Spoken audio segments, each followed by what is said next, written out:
When most people hear the term reverse psychology, they picture a cheap parlor trick used to make a toddler eat vegetables. We need to discard that association. What we are looking at is an involuntary biological reflex where forcing a subject down one behavioral path causes them to violently redirect toward another. In clinical psychology, this mechanism is called psychological reactance. It operates continuously in the background of human cognition, dictating how we respond to authority, restriction, and persuasion. The core paradox of reactance is highly counterintuitive. If you want to guarantee that a person will reject your instruction, the most reliable method is to demand their direct compliance. We tend to mislabel this defiance.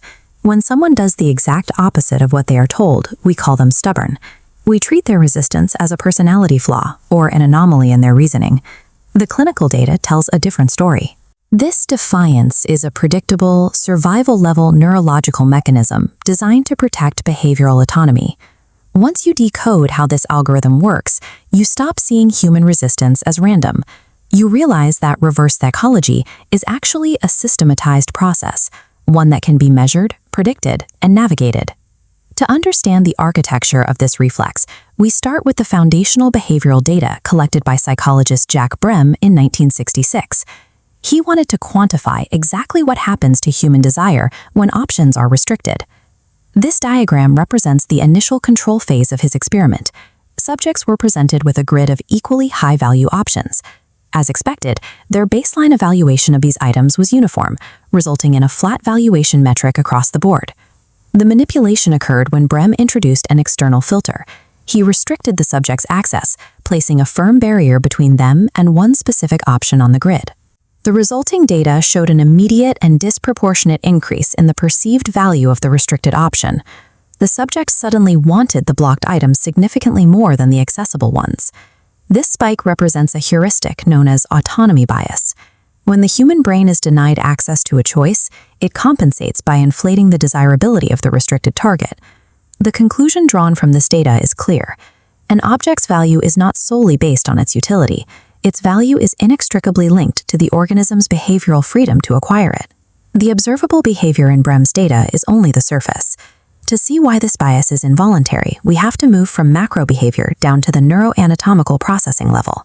This clinical cross-section highlights the amygdala, the central processing hub for the cognitive system's threat detection network.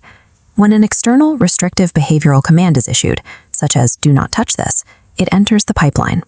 This is where the process breaks down. The amygdala does not process this restriction of agency as neutral information. It categorizes the loss of control as a survival threat, triggering an immediate alarm state. This threat categorization initiates an active override.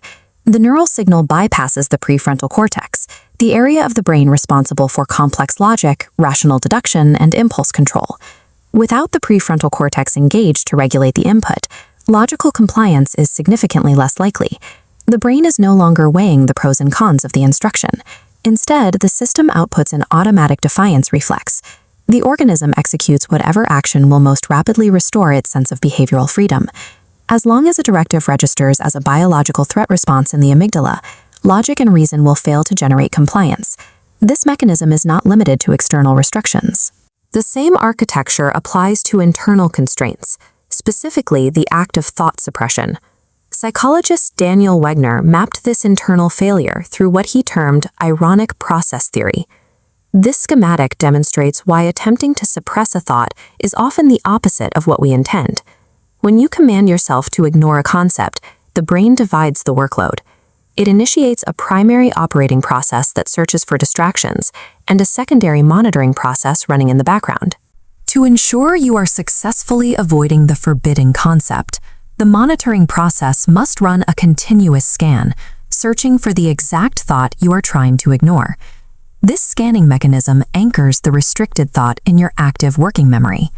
The brain is forced to hold the concept in focus just to check if it has been successfully suppressed. Explicitly forbidding a thought or action ensures it remains at the forefront of the cognitive stack. When we take these internal neurocognitive loops and apply them to macrosystemic environments, we see how influence systems leverage autonomy. Consider the mechanics of artificial scarcity within mass marketing. This flowchart analyzes how brands engineer consumer desire by restricting access to a product. By intentionally manipulating supply variables downward, the system establishes an exclusivity marker. This restriction acts as a direct reactance trigger, producing the valuation spike observed in Brehm's baseline data. This manipulation of access is equally potent when scaled down from mass marketing to interpersonal negotiation dynamics. This dual-node schematic maps a standard pullback strategy, a tactic frequently used in high-stakes salary negotiations. A negotiator might introduce calculated verbal hesitation. This signals a restriction of access to their labor. This tactical restriction forces the counterparty's amygdala into an acute reactance state. By suggesting they might walk away, the negotiator compels the opposing party to advocate for the deal to stay alive. The burden of persuasion is transferred. The target is no longer analyzing the cost. They are focused on satisfying their own biological need to restore the autonomy they feel they are losing. You can apply this mechanic internally by using reverse framing against your own executive dysfunction, telling yourself you are not allowed to complete a task today. You can force your own reactance loop to initiate action. Applied reactance operates on a simple principle. It allows the target's own drive for autonomy to do the work of persuasion. The efficiency of this algorithm creates a systemic vulnerability within the human mind. Because the reactance reflex bypasses the prefrontal cortex, it is a non-rational, automatic response. This makes it susceptible to being hijacked by hostile external systems. Sophisticated external actors routinely leverage this biological mechanism.